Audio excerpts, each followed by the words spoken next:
Desde o início de sua história, a humanidade faz muitas perguntas. A sociedade atual também continua com suas indagações.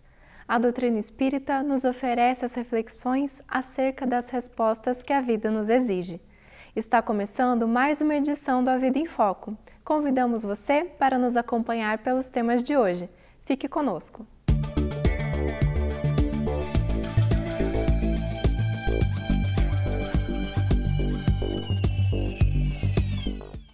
Sofrimento e dor são a mesma coisa? Por que há tanto sofrimento na Terra? Por que sofremos? Há alguma razão espiritual para sofrer? Que tipo de pedagogia é a dor? Como ela funciona nos nossos resgates espirituais? Enfim, sofrimento e dor, elas têm alguma coisa em comum? Confira na entrevista de hoje qual a visão da doutrina espírita sobre estes dois mecanismos de lei de ação divina em nós. A Vida em Foco traz também curiosidades, crônica, o Espiritismo esclarece e fechando o nosso encontro de hoje, mais reflexões sobre a doutrina espírita e os ensinamentos de Jesus. Você é o nosso convidado. Fique conosco. Confira agora a crônica da semana. Um dos 3 maiores edifícios da Terra chama-se Burj Khalifa. Está situado nos Emirados Árabes, precisamente em Dubai. Conta com mais de 160 andares e sua altura chega a 828 metros. Notável obra da engenharia que foi erigida pela inteligência humana. Para erguer-se do chão, necessário que haja uma sólida fundação que possa garantir segurança à obra, sem riscos, sem abalos. Como se fossem raízes, as fundações encravadas no solo garantem para a estrutura integral apoio. O condor, ave gigantesca dos Andes, cuja envergadura das asas chega a mais de 3 metros, alça voos magníficos, não atingidos por qualquer outra ave do planeta. Suas grandes asas é que garantem ganhar os altiplanos através das correntes de ar ascendentes. Essas duas figuras conhecidas servem para que possamos tratar um paralelo com o espírito. Igual ao grande edifício, o espírito necessita de base, lastro, a fim de edificar em segurança. A base são as boas obras que garantem estabilidade diante das intempéries da vida, contra os abalos da dor, do desengano, das perturbações. As asas, qual as do grande pássaro, é a moral capaz de sustentar o espírito nos voos seguros, aproveitando as correntes evolutivas favorecedoras às subidas aos cumes espirituais. Nenhum vento, nenhuma intempérie, nenhum abalo sísmico será capaz de fazer com que os voos sejam perigosos ou que possa ruir o edifício do bem construído. O bem e a moral são as virtudes que o espírito deve desenvolver por si mesmo, com vistas a agigantar-se rumo aos altos cimos espirituais. Hoje o quadro de entrevista traz o tema Sofrimento e Dor. Acompanhe.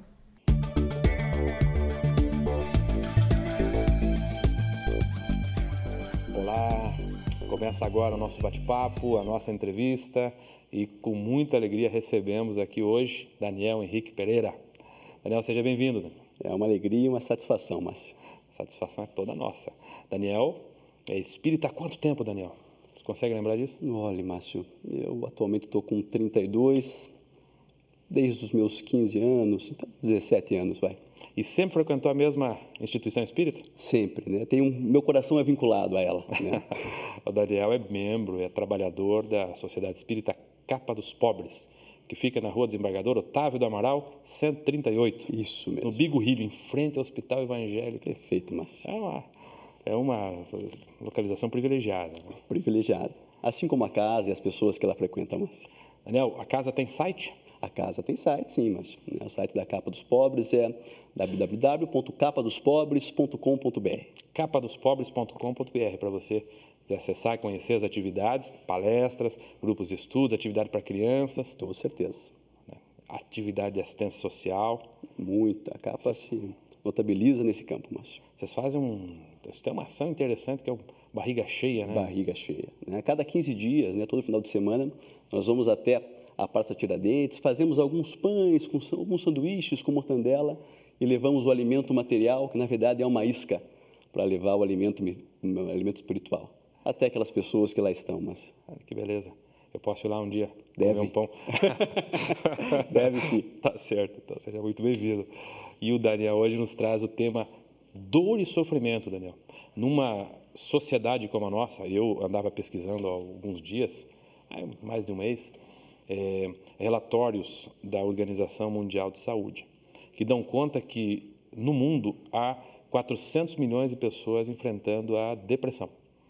Claro, nós estamos aqui nos referindo aos episódios graves de depressão. E que o Brasil, segundo o relatório da OMS, é o país com o maior número de episódios. O Brasil também é o maior consumidor de fluoxetina, de Rivotril, ou seja, tudo aquilo que diz respeito à dor, a gente quer esquecer. Não é verdade. E a minha primeira pergunta para você, Daniel, por que sofremos? Essa é uma pergunta intrigante, Márcio. E por ser intrigante, é uma pergunta boa. E eu confesso a você que, pelo menos a mim, eu tenho uma dificuldade de tentar compreendê-la utilizando somente a razão que o Espiritismo nos dá. É preciso colocar um pouquinho de coração. Até porque o que me fez clarear essa questão foi um fato ocorrido comigo há muito tempo, Márcio, que me tocou, que me mexeu, que me sensibilizou. Eu recebi a notícia há algum tempo, um certo dia, do desencarne do filho único de um grande amigo. E nós fomos até ele tentar levar um pouco de consolo, um pouco de conforto. E quando eu lá cheguei, para minha surpresa, ele me recebeu ainda envolvido naquela dor, naquele sofrimento da aparente perda, da distância, e me perguntou assim: o que eu posso aprender com isso? E a partir daquele momento eu compreendi com mais clareza que a dor e o sofrimento são processos educativos, que nos trazem aperfeiçoamento. Isso não significa dizer, Márcio, que é fácil de compreendê-las, de entender esse aprendizado dolorido, mas que é necessário. O Espiritismo nos dá um determinismo de que Deus nos criou para sermos felizes, Márcio. Mas a caminhada da felicidade cabe a cada um de nós. O fato é que muitas vezes nós temos escolhido os caminhos mais tortuosos, mais longos e mais difíceis. Eis aí o motivo do nosso sofrimento. Então, a origem do sofrimento é o nosso desvio. Ele tem uma função, então, pelo que você está falando. Tem. Na verdade, a origem do sofrimento, Allan Kardec, o codificador da doutrina, nos esclarece, nos ensina no Evangelho segundo o Espiritismo que os males que nós somos acometidos têm duas origens. Podem ser divididos em duas partes, Márcio. A primeira parte é justamente aqueles que nós não podemos evitar. Um exemplo é o caso que nós contamos, né, o desencarne de um ente querido. Mas a segunda parte é justamente a mais intrigante, Márcio. E onde estão todas, talvez a grande maioria das nossas dores, da causa dos nossos sofrimentos, que são justamente aquelas que são ocasionadas por nós mesmos. São originadas, Márcio, pela nossa imprudência, originadas pela nossa invigilância, pelos nossos excessos e que por isso mesmo poderiam ter sido evitadas. Para ficar mais palpável, talvez, mas exemplificando, né? Quantas doenças físicas não são acometidas pelos nossos excessos, pelo nosso desregramento alimentar, pelo nosso desregramento diante do álcool, do tabaco, de uma vida sedentária? Quantas uniões infelizes não têm como causa o oportunismo calculado, não tem como causa a vaidade? Quantos pais, Márcio, e eu que sou pai sei muito bem disso, não são corroídos pela culpa, porque não conseguiram combater as más tendências dos seus filhos na origem? Então, de fato, nós somos causadores da grande maioria dos nossos sofrimentos. Então, Daniel, há causas que a gente consegue identificar, né? Fazendo uma análise, um exame mais cuidadoso, nós conseguimos, às vezes, ir até as causas do nosso sofrimento atual. Mas há situações que as pessoas se perguntam, de onde vem tantas provações, tantas privações, tanta dor? Se a causa não é aparente, onde estariam essas causas? O Espiritismo ajuda a entender isso? Ajuda, Márcio, e essa é uma questão muito interessante. E talvez para tentar responder, Márcio, vamos tentar junto construir um raciocínio, já que a gente está aqui no bate-papo, né? E nós entendendo, admitindo Deus como sendo a síntese de todo o amor, de toda a misericórdia, mas também a síntese de toda a justiça, nós, por consequência, temos que admitir que Deus, sendo justo, não age como nós de forma intempestiva e também não age por capricho. Ou seja, Márcio, as dores, os males, os sofrimentos e as provações que batem à nossa porta também são justos. O que nós queremos entender e tentar compreender e jogar à luz da doutrina é o seguinte, Márcio: se Deus, se a providência divina não nos pune pelo bem que fizemos, mas também não nos pune pelo mal que nós não fizemos, significa dizer o seguinte, que a justiça divina, para não ser injusta, tem que ter uma origem, ou seja, os nossos males precisam ter uma origem para ela não ser injusta. E se nós não conseguimos encontrar origem aparente diante de uma vida digna, diante de uma vida justa, no transcorrer desta vida, significa dizer, nós vamos fazer o intervalo e o senhor vai concluir essa resposta, porque a Renata já está nos chamando. Se não tem causa aparente, onde estariam as causas? Okay. Por intervalo, quero ouvir isso. Fique conosco que a gente já volta. Vamos para um breve intervalo e logo voltaremos com a segunda parte da entrevista. Não saia daí.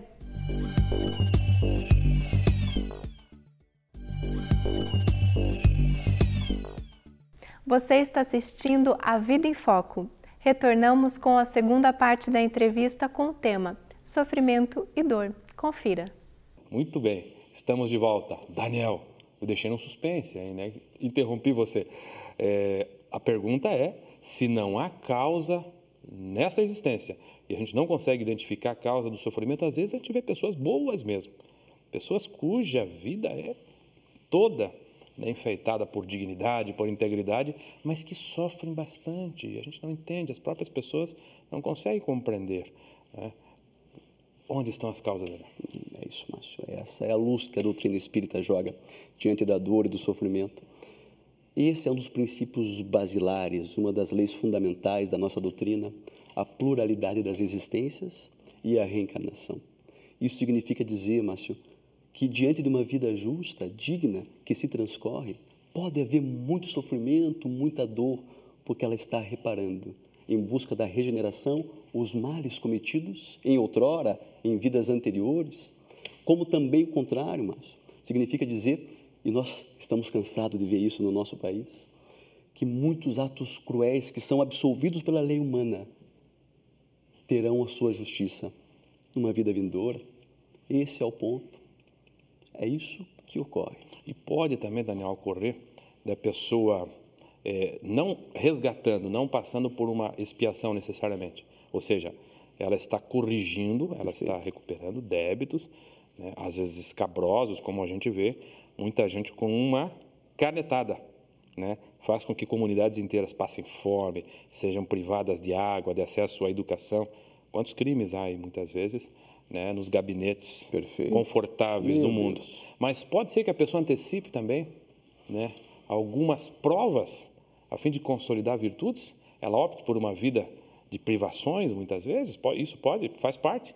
Aqueles que optam por uma vida de privação para exatamente já irem consolidando algumas virtudes. Pode.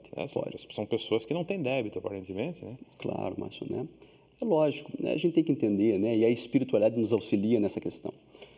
Na pergunta 931 do Livro dos Espíritos, a espiritualidade superior, através da pergunta de Allan Kardec, nos fala que o nosso orbe, o nosso planeta, ainda é uma morada, Márcio, ainda, de espíritos imperfeitos como nós, ainda é uma morada de espíritos que precisam regenerar, né, que precisam reparar o mal cometido, mas não são todos, Márcio, né?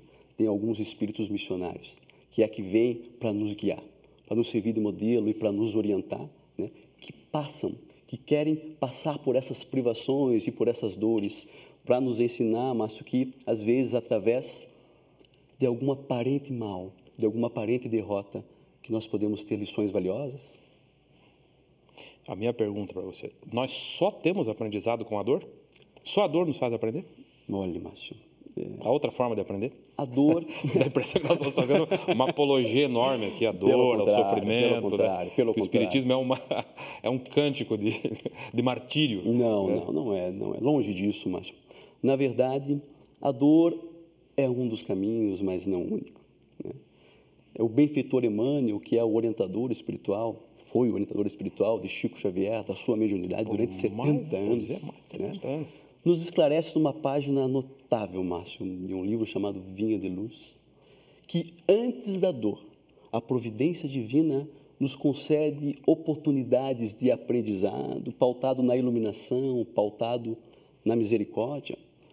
O fato é que nós temos um livre-arbítrio, e através desse livre-arbítrio, Márcio, nós podemos rejeitar todos esses processos de tolerância, todos esses processos de paciência. E aí, como diz o ditado popular, Márcio, não tem outra forma. Se nós não conseguimos aprender através do amor, nós aprendemos através da dor. A dor como sendo o último recurso, então. A dor como sendo o último recurso, né? E Emmanuel diz mais, que esses processos educativos ele nomeia e chama de filtros amorosos, Márcio, e cita alguns deles, né? O primeiro filtro amoroso que Emmanuel nos dá como o processo de aprendizado antes da dor é justamente afeições novas. Então, qual de nós, Márcio, não se torna mais carinhoso, não se torna mais indulgente diante de uma criança, de um filho, diante de um neto que dá um colorido na vida? Diante de um animalzinho. Diante de um animalzinho. Das amizades do mundo, né? O segundo filtro que Emmanuel nos fala das amizades, perfeito, mas são situações diferentes. Então, muitas vezes, situações não planejadas, sequer esperadas, mas que acontecem na nossa vida, mas para mudar, nós temos que ficar atentas a elas, porque elas podem ser justamente um filtro renovador. Outro filtro que Emmanuel cita aqui é brilhante, Márcio. Eu tenho um exemplo lá em casa, são estímulos inesperados. A minha mãe, Márcio, lutou a vida inteira contra a balança. E ela conseguiu perder 30 quilos em poucos meses porque ela recebeu um estímulo que foi a gravidez da minha esposa, uma gravidez inesperada. Esse estímulo fez com que ela mudasse. E o último filtro, e lindo, que Emmanuel nos conta, são justamente responsabilidades externas que falem ao coração. Ou seja, mas qual de nós não se torna mais indulgente, não se torna menos vaidoso, menos orgulhoso, menos egoísta quando adentramos num trabalho assistencial? Então, o processo, Márcio, de aperfeiçoamento inicial é sempre o do bem, mas quando nós o rejeitamos, Márcio, não tem outra forma. E vou te deixar um desafio nesse minuto final. Vamos ver se você consegue. Vamos lá. Jesus, que nada devia, que tudo fez por amor, sofreu pela nossa sandice, né, pela nossa ambição, pela nossa falta de compreensão, pela nossa ignorância mesmo. E quais lições nós podemos tirar daqueles últimos momentos de Jesus, aquela dor intensa, que impactou na história da humanidade toda? Né? Que lições ali a gente pode tirar?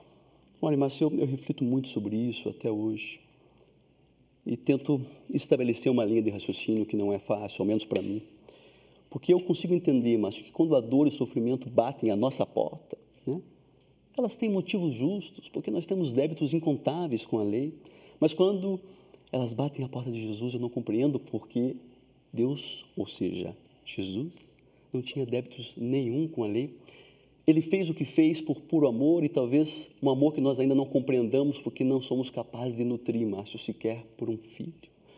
Mas eu idealizo que ele quis nos deixar uma lição que ficasse postergada a toda a eternidade, Márcio, que é justamente nas aparentes derrotas da vida que nós temos as maiores lições para o nosso espírito imortal, querendo nos dizer e nos provar que o processo educativo do Evangelho não é de aniquilação, de eliminação da dor e do sofrimento, mas de transformação.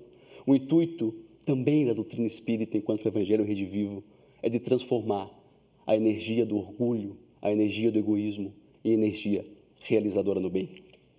Esse é o intuito. E você tira essa como sendo a grande lição. A grande lição. E o grande exemplo que Jesus deixou, não se furtando do sofrimento. Não concluindo a sua existência gordo numa poltrona, mas indo para a luta. Indo para a luta e mostrando como a gente deve sofrer calado e com dignidade, muitas vezes. Né? É evidente, né? É importante, evidente que nós vamos derramar lágrimas, que não as derramemos sem esperança. Esse é o ponto.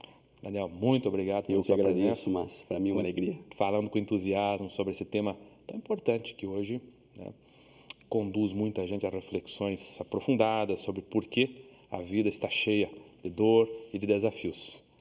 que você possa retornar outras vezes, Daniel. Fica o nosso convite aberto. E a você que nos acompanhou, nossa gratidão, o programa continua. Acompanhe agora o quadro O Espiritismo Esclarece. Olá! Em O Espiritismo Esclarece de hoje, vamos falar a respeito dos 12 discípulos de Jesus, com base nas lições que o Espírito Humberto de Campos nos traz na obra Boa Nova, bem como nos comentários que nosso querido amigo Haroldo Dutra Dias.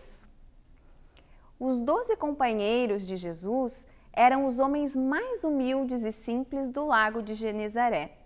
Eles representavam as 12 tribos de Israel e foram chamados para a seara do Cristo nos primeiros dias do ano 30. Ao conhecê-los um pouco mais, verificamos que não se tratavam de homens perfeitos. Mas isto não era em vão. Em verdade, fazia parte da pedagogia do Divino Mestre ao nos revelar o Evangelho, pois pode-se dizer que o colégio apostólico era um arquétipo da humanidade inteira.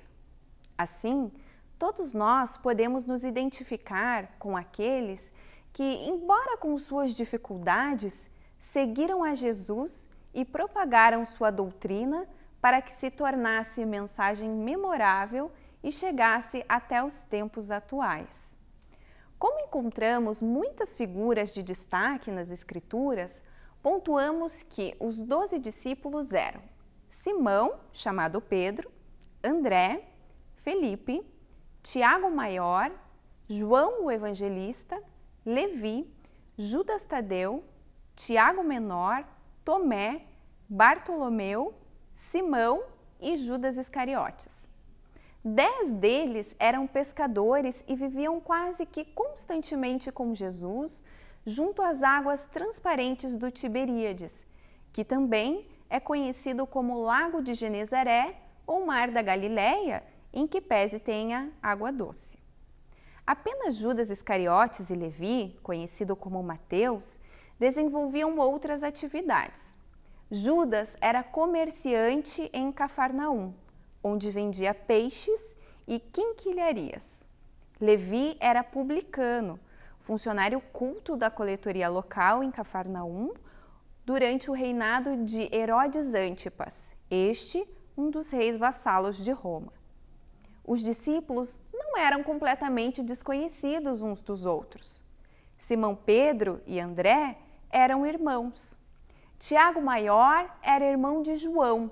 Os dois eram muito jovens e conhecidos como Boanerges, que significa filhos do trovão. Levi era irmão de Judas Tadeu e Tiago Menor, sendo que os 3 eram primos de Jesus. Humberto de Campos, espírito, nos revela uma das primeiras recomendações de Jesus a seus discípulos. Ide antes em busca das ovelhas perdidas da casa de nosso Pai, que se encontram em aflição e voluntariamente desterradas de seu divino amor.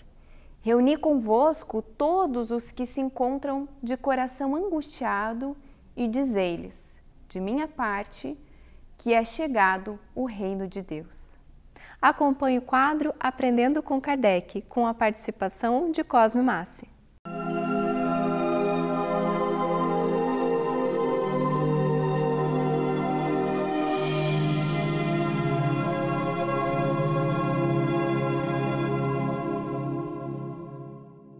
Olá, Aprendendo com Kardec.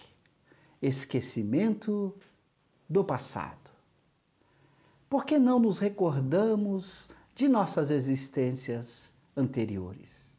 Por que esquecemos o que fomos, aquilo que aprendemos e que realizamos em nossas diversas existências pretéritas? Por que esquecemos o nosso passado?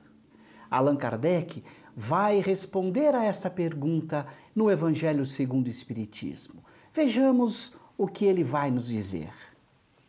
Em vão se objeta que o esquecimento constitui obstáculo a que se possa aproveitar da experiência de vidas anteriores. Havendo Deus entendido de lançar um véu sobre o passado, é que há nisso vantagem. Sendo Deus a inteligência suprema, Deus fez as leis naturais, de tal maneira que não nos recordamos do passado. Logo, este esquecimento deve ser e é providencial. Com efeito, a lembrança traria gravíssimos inconvenientes. Poderia, em certos casos, humilhar-nos singularmente, ou então exaltar-nos o orgulho e assim entravar o nosso livre-arbítrio.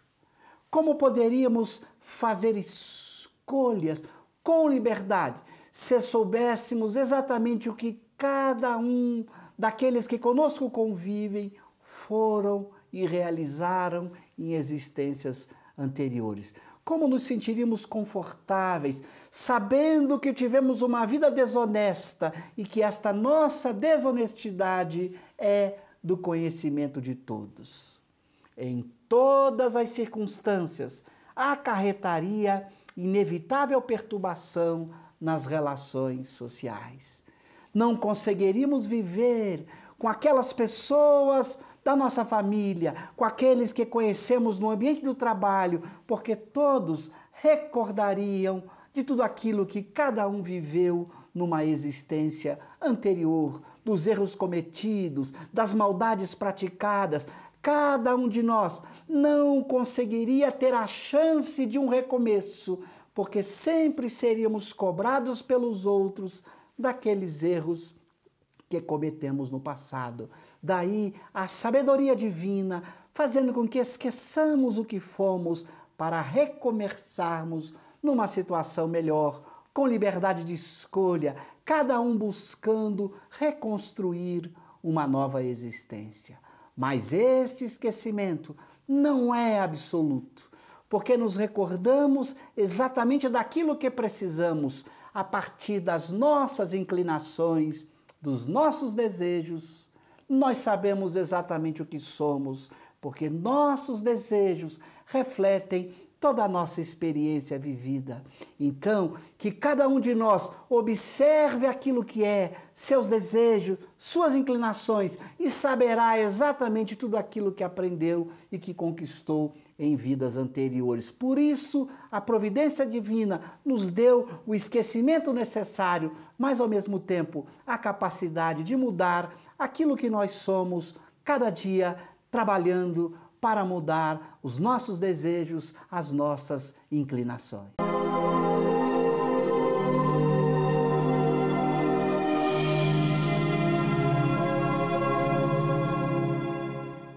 A Vida em Foco volta na semana que vem com mais novidades.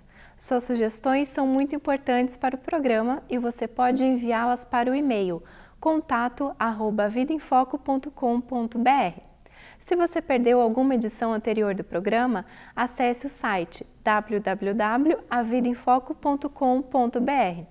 Curta a página no Facebook A Vida em Foco e acompanhe a produção do programa. Agradecemos muito a sua companhia. Tenha uma ótima semana e até o próximo programa. Tchau!